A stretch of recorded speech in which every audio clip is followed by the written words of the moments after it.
This is the Wrap on Aging, and I'm Rob Enns, your host with the Utah Commission on Aging.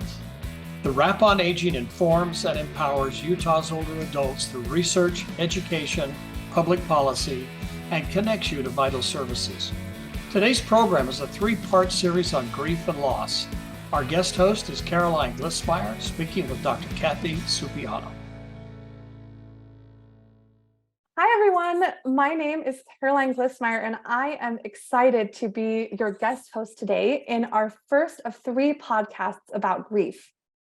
Grief is a natural response to loss that we all experience at some point in our lives. Grief comes in many forms, whether we experience grieving through the loss of a life, a relationship, our health, a dream, or an expectation. While grief is a normal human experience, it doesn't always feel easy to navigate. An inherent challenge of living a long life is that we experience many of these different types of grief. The grieving experience of older adults can be overlooked. However, older adults often experience a rapid accumulation of losses later in life that can lead to bereavement overload and impedes their ability to process one loss before another loss begins. We are going to address the grief experiences of older adults in our podcast episode today with Dr. Kathy Supiano, who is the Director of Caring Connections, a Hope and Comfort in Grief program. Caring Connections is the nonprofit grief support program located in the University of Utah College of Nursing. Welcome, Dr. Supiano. It's so nice to have you here with us today. Thank you, Carolyn. How are you today? Oh, I'm so good. I'm very good. How are you? Good. Please call me Kathy as we go through this today. Okay, Kathy, that sounds good. Kathy, I'm so excited to pick your brain today and chat with you on the topic of grief, because I know that's something that our listeners are going to learn so much from you about, and that I'm going to learn so much from you about, because this is something that you have an extensive background on. And it's such an important aspect of life that we're all going to be experiencing at some point in our lives, right? Mm-hmm. So just to start off, I would love it if you could tell us about your history with grief work and also what got you interested in grief work in the first place. Well, thank you. So I am a geriatric social worker and a palliative care social worker. And when you work with older adults in any capacity, you're exposed, in a secondary way to their losses, to their resilience, to their struggles. And that's always been very intriguing to me. And then in my work in palliative care, caring for a dying patient also means you're caring for a family and preparing them for their grief journey. So I came into it honestly through gerontology. And that's really my expertise now. I'm actually what's called a thanatologist, which is a person who's an expert in the science of death and dying and caring for people in that aspect of life. So I came through it, and it took 40 years to get here. Wow, that's great. And thank you for explaining. I've never heard of, did you say thanatologist? Thanatology. Thanos is the Greek word for death. So yes. Oh, wow. Well, yeah, that's really, really interesting and a really cool title. And I'm sure that you've learned so much in your 40 years of working with this. So, and just kind of going off of that, I know that there are a lot of emotions that are wrapped up in the grief that people experience, right? And in this grief that you've seen people go through and helped people through as part of your profession.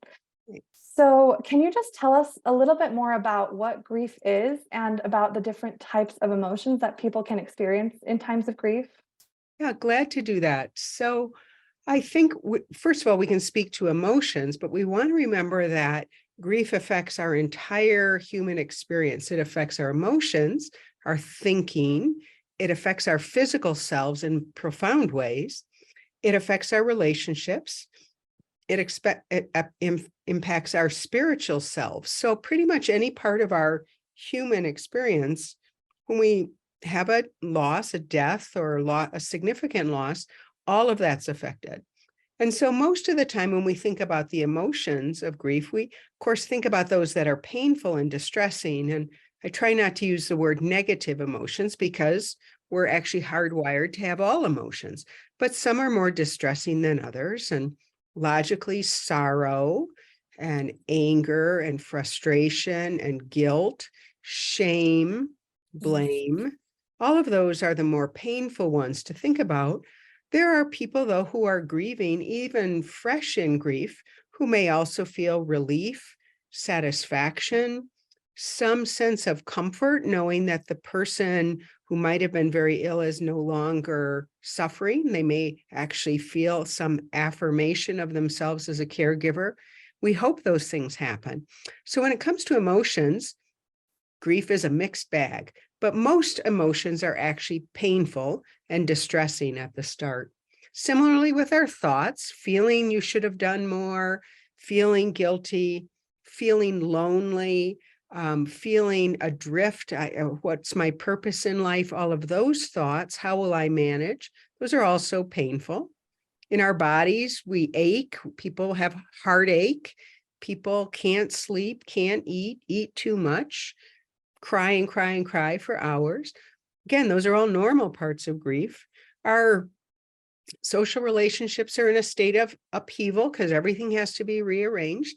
And spiritually, everything from people feeling a lot of comfort from a faith or feeling really angry at God. All of those are normal and actually healthy parts of grief. And the human being is amazingly already sort of hardwired as it is to do this work, which doesn't mean it's easy, but every human, even a newborn baby, has the capacity to move toward a life without some key person in it. Just like people come into our lives and we welcome them, we have a natural capacity for people to leave our lives. We think of that through death, but also divorce, relocation, incarceration, lots of other ways to lose someone. Yeah, I think those are all such important points. And I love how you talked about negative emotions, how negative emotions are not necessarily the right way to be thinking about them, because that really is a normal part of life. That is something that we're all meant to experience. And in fact, I want to be real careful that we don't call them negative, because that's judgmental, like we shouldn't have them. Whereas to call them distressing is to recognize that they're normal, but who wants them? Yeah, that's a good point. That's a good point. But yeah, not necessarily negative or positive emotions, just emotions in general. That's just a part of the human experience, is all of those different ranges of emotions, and grief brings out all of them. Right. And I think sometimes people too feel guilty for feeling joy in times of grief too. I mean, when you talked about feeling guilty, right? That's something that I think is hard to it's sort of like grievers don't get a break even when they're happy. People say, oh, your son just died, and then a griever might say, what kind of person am I going out for lunch with my girlfriends when my husband died? Am I being unfair? And so I think the reason this podcast is really important, Caroline, is it's important to emphasize what is normal, what is healthy. And in a world that's actually pretty judgmental of people who are grieving and kind of doesn't want to hear about it. So I'm glad we're having this conversation. No, I agree. I am too. I think if there's anything that people get out of listening to these podcasts, that's probably the most important thing, is just to realize that about how it is normal. And so I think that's really, really important to emphasize. So earlier I kind of mentioned how we're going to be talking about how grief relates to the lived experiences of older adults specifically.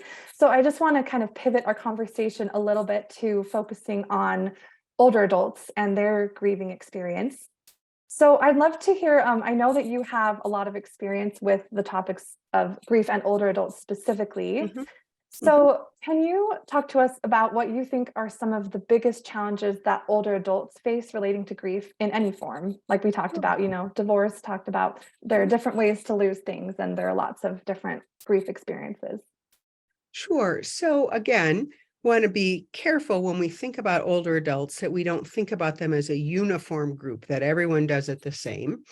That the joy of working with older adults is you see incredibly wise, resilient people who have weathered life storms with grace and compassion and skill, but we know other people struggle.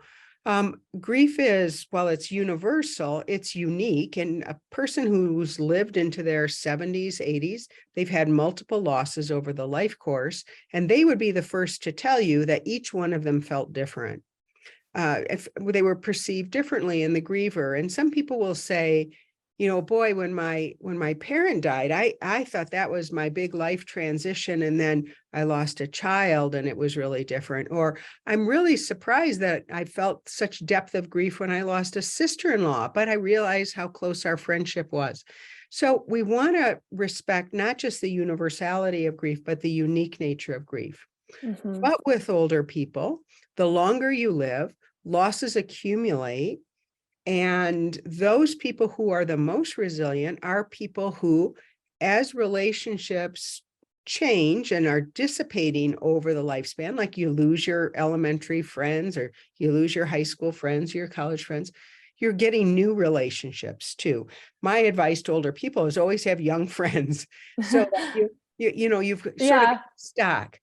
But the other thing that happens in late life is those losses tend to be the people who support you. And so, to lose a spouse may very well, not always, but may very well mean that's the person who would have taken care of me, or emotionally, psychologically, when other bad things would have happened.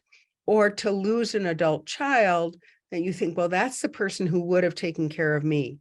And so it's not just losing that relationship, which is so vital to your identity. It's losing all the back and forth and I don't want to use the word codependency, but the beautiful word of interdependency, which is what we want older adults to achieve in late life, is interdependency. Recognizing that they need people and it's all right to ask for help, because you have given so much over the life course. So, you lose those last people, and then your social orbit can shrink, especially when people lose, mobility and other opportunities to bring new people into their lives. That's why a lot of people think like to move into a senior building or a senior community is a failure, when for many people that's their new lease on life. They have new opportunities for social relationships. But I think the accumulated losses, wear and tear, right? And so it can actually be very, very challenging for older adults to continue to bounce back after multiple losses. Yeah, I think that's really important insight, just realizing that wear and tear and also that, like you said, every single grieving experience is different. So just the accumulation of all those different experiences is just kind of a lot to face at once. So I know that you've done some studies on complicated grief and how that relates to older adults. Right. Yeah. So can you tell us a little bit more about what complicated grief is and your findings about complicated grief and how that relates to older adults? Yeah, I'm happy to do that. So complicated grief is now technically has a new label in the diagnostic and statistical manual that mental health clinicians use. It's now called prolonged grief. And to meet criteria, you have to be still struggling with compromised function, meaning occupational function, social function, day-to-day activities, at 12 months after the death. I myself am not happy with the 12-month marker, because I think we could bring care to people much earlier than a year. Oh, yeah. This is actually a disabling form of grief. And again, I emphasize that most people have this natural capacity to grieve. But what complicated grief usually refers to is people who've had multiple significant losses in a short period of time. And I mean the significant people, they might have had it in a traumatic fashion, like a grisly death or a suicide or an overdose death or a motor vehicle accident. If they witness the death in a setting that's not like well supported by hospice, that can be very distressing for people. And then if they have that death of a very important person and they lack the social supports around them. And again, that can be many older people to navigate that grief, or they just feel, I should have just expected this. There's nothing I can do about it. They can lapse into this grief we call complicated. So it's not that these aren't people who are psychologically capable or wise, but they've just had so many hits in such a short duration, and they need really some unique supports, not to change their experience, but again, to sort of activate the natural healing process that we want people to accomplish. And they need a specific form of therapy to do that. We offer that therapy in our clinic. But the idea is, if most people are like the little engine that could, getting up over the mountain, and they need the cheering little clown, and they need, I think I can, that's what grievers need.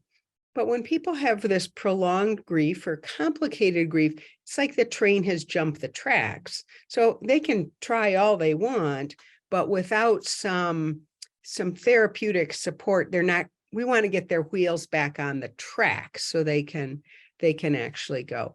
We know that older adults, for all the reasons you and I just talked about, Carolyn, are at greater risk for complicated grief just because of the multiplicity of losses. But we also know that with these therapeutic approaches, they actually do better because we can actually activate that wisdom of lived experience and say, you've got coping skills, you've navigated challenges before. So actually, it's kind of worse for older people, but because of the nature of long life, it's actually better for older people. But again, they just probably need a different kind of support than just, talking to a clergy person or talking to their neighbor. They're going to need a little more than that. Yeah, a little more of a push. Mm-hmm. Well, an invitation. An invitation. You're right. Carrot than stick, Carolyn. Yeah, okay? I know. I like that. An invitation. Yeah, that sounds a little more gentle and more supportive. Mm-hmm. Yeah. So how do you think someone who is going through this complicated grief can identify that in themselves? Well, people always use the same expression when they call for support. They say, I feel stuck. Okay. Mm. And when they say that, they mean it feels like like the first day, or I feel like I'm spinning my wheels. So go back to that little engine that could train analogy. Every person with complicated grief uses that same language. Now, sometimes they're incorrect, because when people say I should be better by now, and they're a month out, then our response to them is, no, you shouldn't. Yeah. You're right where you're supposed to be. We know it's miserable, but you're right where you're supposed to be. Oh, I love that. When it gets to a year later and people say, I still don't want to go out with my family, and I just can't bear the thought of going and looking at pictures of my husband or my child. And I know this is not how I want to be. Not that we're saying there's anything wrong with them, because we don't think there is. But when they say, this isn't how I want to live the rest of my life, then, at that point, when they say I'm stuck, or it's been a year, or I'm spinning my wheels, they've done their own diagnosis. We don't need to add a layer of a diagnosis to them. We just say, you just need a little something different than what you've tried so far. Yeah. Oh, wow. I think that's really insightful. Mm-hmm. And yeah, one thing when you said, saying I should be in this space in my grief, there's one phrase that I really like. It's very simple.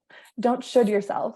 Right. Right. I think shoulding all over yourself. Yeah. Shoulding all over yourself. Exactly. I think that's something that people do a lot to themselves. I'm glad you mentioned that, Carolyn, because that is a big struggle with older adults, particularly older adults who lose a spouse or a life partner, because people tell them they should feel grateful because they had so many years. Oh, wow. And so, which is not the right thing to say. Exactly. We'll talk about that later. Yeah. No one's a bigger believer in gratitude than I am, but no one becomes grateful by having other people say to them, you should be grateful.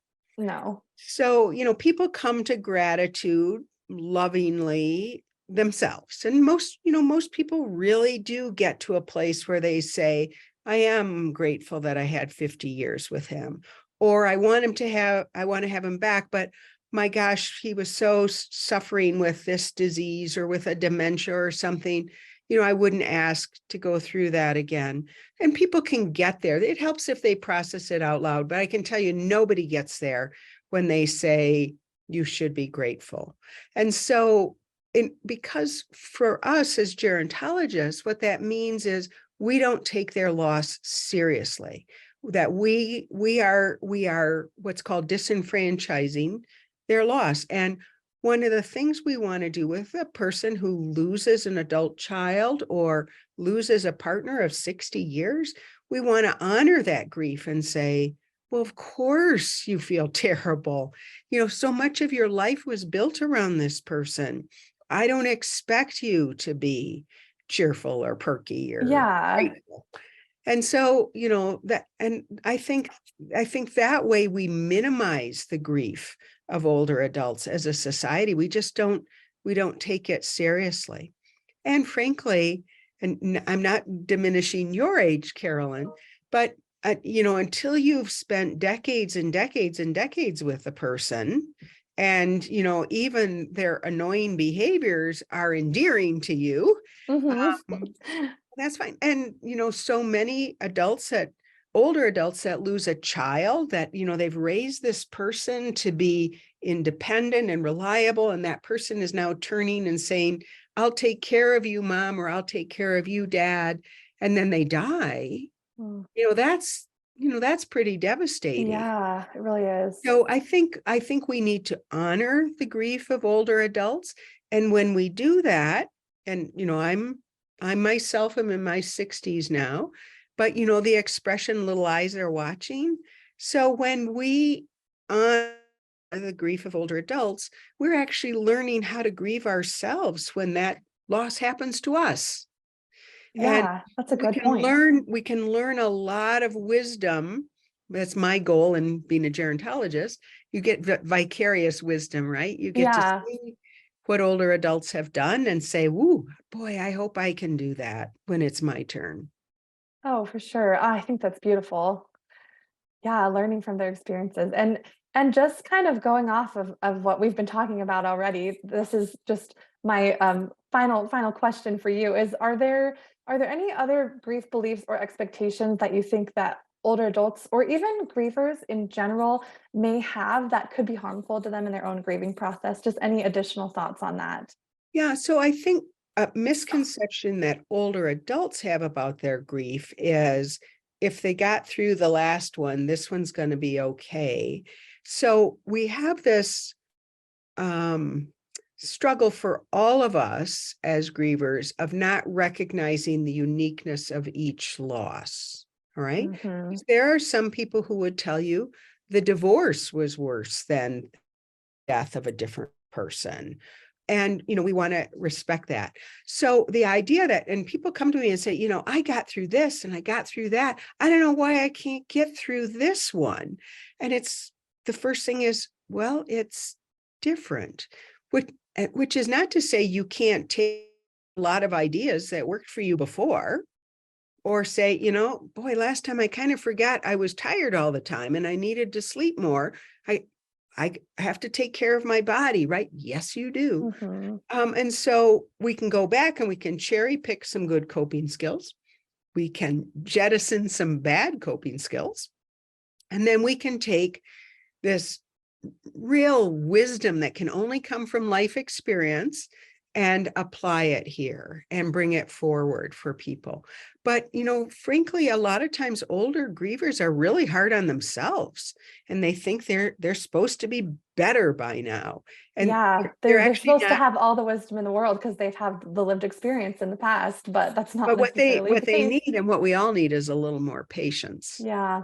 I think that's the other thing, is not to put so much pressure. You called it shoulding, but it's just pressure. I want to be different and it's painful. So of course you makes sense. You want to be different. You want it to be different. So I think we have that. And then I think we live in a society that actually diminishes older people in all ways and can marginalize and nudge people kind of toward the edges of society, much like we treat teenagers, actually. Teenagers and older adults are the bookends of life because they both get ignored and disregarded, and people just want people to grow out of it. And so I think in that way, we want to, as a society, bring more compassion to these losses, and frankly would be stupid not to, because as we treat older adults, we are so going to be treated ourselves when we are older adults. And I think the other thing that we want, in particular with older adults, but this is true of all grievers, but most particularly with people with long history with the person who died, is to hear the story. And the biggest way we can honor the grief of a person who's really suffering is to let them tell us the story of the person they lost. Now I'm speaking specifically of death. Most divorcees do not want to talk about the person they divorced. Good point. But when it's you are grieving the death of someone you loved very deeply, the most healing thing is to tell the story. And of course, you know what? 10-year marriage, a 2-year marriage, that you got a lot of stories, but boy, a 60-year marriage, you got a lot of stories. So bringing a good listener self to it, I think is really important. And then the last thing is, and we'll talk about this later too, I think, is not to tell people what they should be feeling and thinking and doing. And, you know, we tend to boss old people around. Yeah. You know, we say things to older people that we would never say to an age peer. And I mean, your generation or mine, and say, well, you know, you had 60 years with them and that should be enough, right? So those things just don't help. I hope that answered your question. Oh, that answered it perfectly. And I think that's a great way to end talking about specifically the stories that we can learn from older adults, right? Just for anyone who's listening, I think, and just from people in general, right? That's how we connect.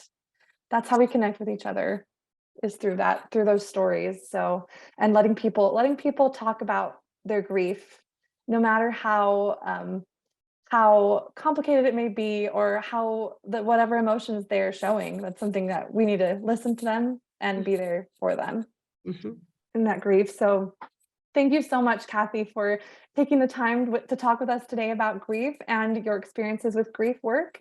And I just really have appreciated this chance we've had to learn from you, so we can better understand what it truly means to grieve and better understand the grieving experiences of older adults.